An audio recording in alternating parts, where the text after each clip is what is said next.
Pag-unawa sa binasa, kwento bilang 3. Basahin natin ng dahan-dahan. Ang bahay ng mga igorot ay nakatutuwa. Ito ay maliliit at may bubong na yari sa makapal na damo. Ang mga bahay na ito ay tabi-tabi. Ang sahig ng munting bahay ay kahoy. Iisa ang silid nito na walang bintana. Mataas ang sahig nito sapagkat ito na ang tulugan. Sa gitna ng silid ay may dapugan na nagbibigay init sa mag-anak kung taglamig. Ito na rin ang kanilang tulugan. Simple lang ang buhay ng mga igorot. Ngayon, gawin naman natin ang gawain ito.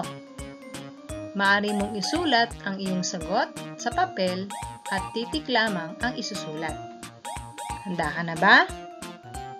Unang tanong, ano ang hitsura ng bahay ng mga igorot? A. Maliliit at tabi-tabi. B. Matataas ang bubong. C. Malalaki ang bintana.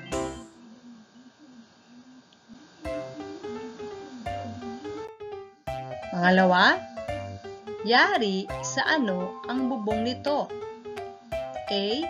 Yero. B. Damo. C. Kahoy.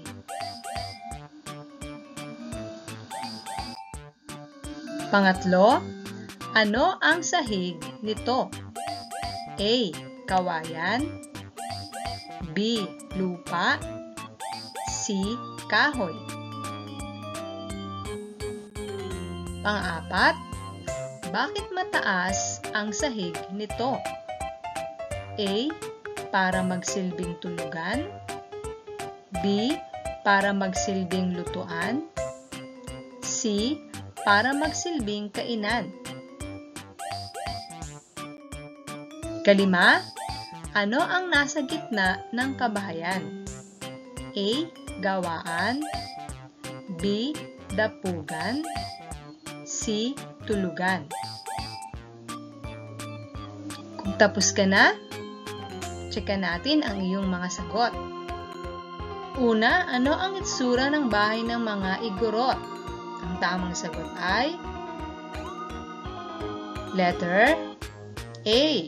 Maliliit at tabi-tabi ang itsura ng bahay ng mga igorot.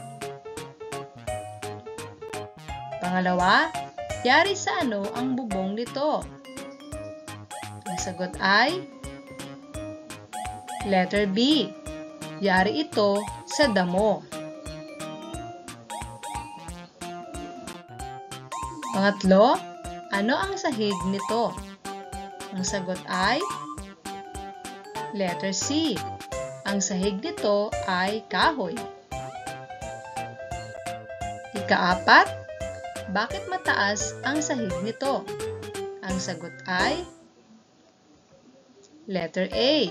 Mataas ang sahig nito para magsilbing tulugan. Ika-lima, ano ang nasa gitna ng kabahayan? Ang tamang sagot ay letter B. Ang nasa gitna ng kabahayan ay ang dapugan. Nakuha mo ba ang lahat ng tamang sagot?